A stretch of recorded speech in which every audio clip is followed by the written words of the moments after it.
Yeah, so the way we planned it, just because the legs are so long, we don't have enough gas, and the C-130s can't take enough gas to drag us much further. So we went from Oahu to Wake Island. We stayed a night in Wake Island. Then we went from Wake Island to Guam, and then we spent some time there for some weather delays, and then we went from Guam to Darwin. So it was a 3-leg flight. It was about 5,300 nautical miles total. The airplane itself has got about a 600 nautical mile radius, combat radius, so we had some additional auxiliary fuel tanks, and then we just constantly get gas from the C-130s, pre-planned times, and they drag us across the ocean.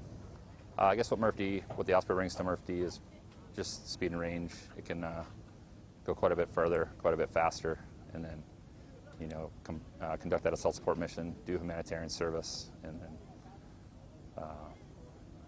really just the speed and agility that it brings to the MAGTF. All right, so for humanitarian assistance, obviously, again, the speed becomes a factor. Speed and range is a huge plus for humanitarian assistance, as well as what it can take. So we can carry a load below the airplane and sling it. We can carry food, water, and supplies inside the aircraft. And really, you know, we've got the range of an airplane, but we can land anywhere a helicopter can land, so we can get those needed supplies to people in a hurry.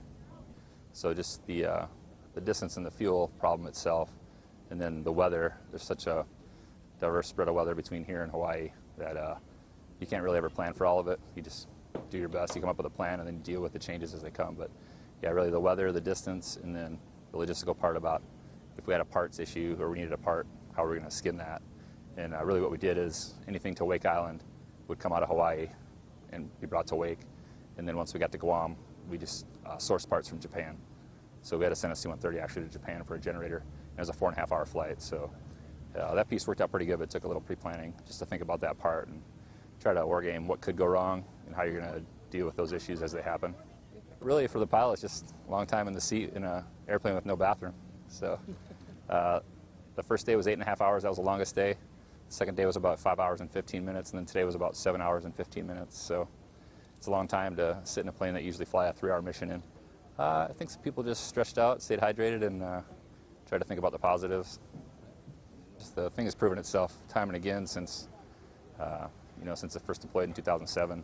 So I think those that know what it can do. The COCOMs all know what the Osprey can do. You know, this probably sends a strategic message to our adversaries, like Ospreys can range the Pacific, so that's a good thing. Make sure the whole world knows the Red Dragons were the first ones to cross the Pacific. Yeah, we flew most of the way across the Pacific from Hawaii to Australia, stopping 2 stops along the way, around 3,000 miles and a lot of hours, around 20 to 21 hours in the plane.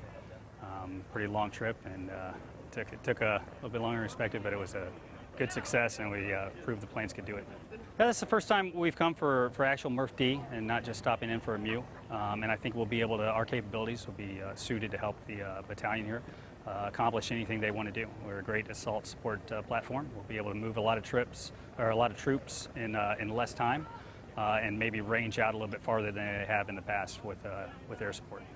Well, for humanitarian assistance, obviously we can range far distances away with air refueling over the water.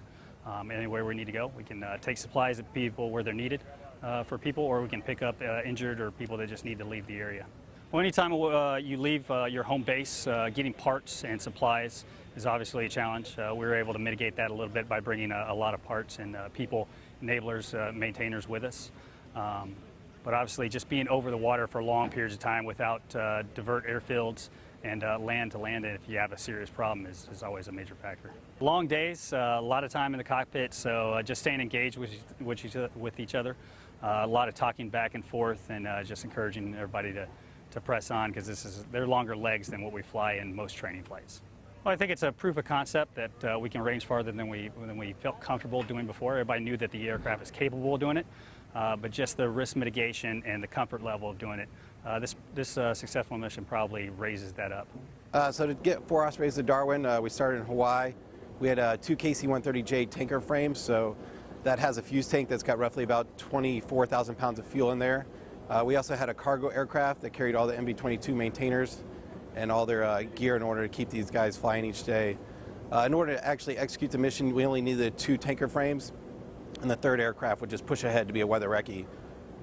We first got word of the mission probably early fall. We started detailed planning around February. In March, we flew a crew out, myself and Captain Shrewsbury flew out to Hawaii to do some rehearsals with the MV-22s. Then about a week before the actual mission, we flew out another C-130. They did about 4 days of rehearsals, and then we brought the 2 tankers on that Friday to launch the following Wednesday. It was very smooth, so very smooth. The only thing that delayed us throughout the trip was weather, which obviously we're not going to be able to control that. So, I mean, basics, join up en route and then landing. The join ups all went smooth. I would say the flight was usually joined up within the first 5 minutes of the flight. After that, the Ospreys very smooth and methodical around the basket. No issues getting in. Pretty much, first try in the basket, got their fuel, and pressed to the next AR point. And so it was pretty smooth. It was, the first leg was probably the worst. It was a little over 8 hours from Hawaii to Wake, so that's a little nerve-wracking, obviously, without having the diverts. But other than that, it was a good flight.